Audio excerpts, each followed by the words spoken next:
this hour's car review had a chance to drive the 2023 Land Rover Defender. It's available in these trim levels. Starts with the S and moves up to the SE.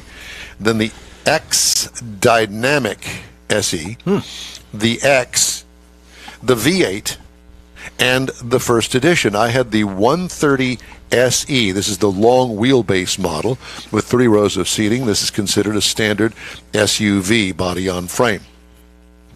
Seats up to 8 passengers, all new in 2020. Exterior features, well, keeping the post-World War II look with its upright design and windshield, modern styled lighting front and rear with slab sides, kind of a little bit of a throwback there, and it looks pretty good as far as I'm concerned. 2-door version reminds of the Bronco. This is a carryover of top of the fender black plastic protectors.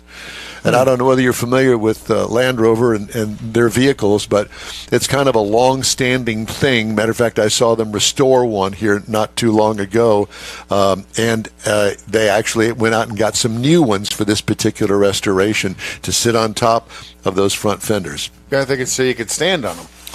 I think that's what it was originally meant for. And stack stuff on the roof. Yeah, yep. Exactly. This is definitely a off-road vehicle. Interior highlights: unique linear dash with a built-in shelf. Very unusual, but it works. Touchscreen is fairly easy to understand. The shifter is high up on the dash. Of course, it's an electronic one, so you push it forward to put it in reverse, and you pull it back to get it into drive. Sounds very British. Yeah, it is very, very British. Seating is comfortable, but rugged. Cargo trunk room, minimal with all 3 rows of seating up. What I liked about it, lots of off-road option controls that are all displayed on the center stack, and you can control everything if you want to, or put it in automatic, and it will do its own thing. What could use improvement? The steering wheel control points are confusing. For instance, do you know what a diamond shape is for? Mm-mm. Neither do I. Do you know what a dot? It's for a ring. Do you know what a dot on the steering wheel is for? Stop. I have no clue either. Well, what happened when you pushed it? Nothing. Oh. So it has to do something, but I didn't find out what it was. You know, on these vehicles, I don't really get too deep into them because I don't have time for that. And I will tell you that if I can't find the cruise control, which I can on almost all of the vehicles, and get it to engage or, move up the speed or move down the speed, then You're not happy. I'm not. And this one, all I'd had to done is pull out the owner's manual and looked it up and learned how to do it. If it has one. Yeah. If it doesn't have one in the glove box, chances are it's in the center stack, the screen that I can't find. So, anyway. So did the first edition one come with a Kenny Rogers CD? That I don't know about that. I knew you were going to go there. No. As far as power is concerned, it is supplied by a 3.0-liter inline-6 with a mild hybrid. Okay? So it's got a little bit of help. Horsepower, 395 horsepower in this thing and 406 pound-feet of torque. 8-speed automatic transmission with a tow rating of 8,200 pounds.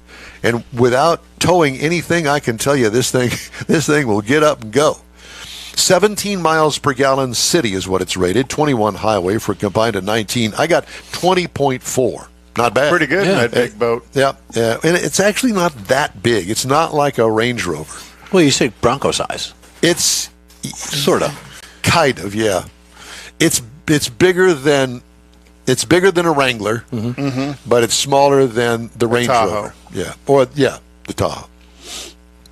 And smoother, more current looking versus the Mutual of Omaha version I thought of. That's right. Because that was the original. With Marlin Perkins. Marlin Perkins. Remember the hat? What I liked about it, gobs of power, acts like a V8. It was pretty smooth, I'll have to admit. What could use improvement? An easier to use start-stop off button. There are some vehicles that need an off button. Or how about just the option of having the start-stop feature and you can engage it? I would like to see it reversed for me personally. I don't want it. I don't want that start-stop feature because I am a 2-foot driver, even with an automatic transmission. And when I want to go, I take my left foot off the brake and ease down or stomp down on the vice versa, accelerator yeah. pedal. Ride and handling. That air ride suspension is the best on any vehicle I have ever driven, period. Bar none. Wow. It is truly amazing. They've got that thing down to a science. What could use improvement? Nothing. Easy to get into parking spaces with this thing. This is a serious luxury off-roader that can hold its own on the road as well. Base trim price, $78,300. Prices tested, $88,025. The base model price, $53,500. Now, what do you compare it to? How about the Bronco? Starts at $34,995. That's $34,095. Wrangler 4xE, because it is a hybrid, $54,735. So that would be really the more one-on-one. Or you could stay in the Land Rover Discovery, and that starts at $58,400. And that, my friends, is the review of the 2023 Land Rover Defender. It's a good-looking truck. The In Real Time Car Talk show is available 24/7 through the iHeartRadio app. Just look for In Real Time Car Talk. We also video stream on Facebook, YouTube, and InRealTime.com every Saturday, 8 to 11. Podcasts available on your favorite podcast outlet. The In Real Time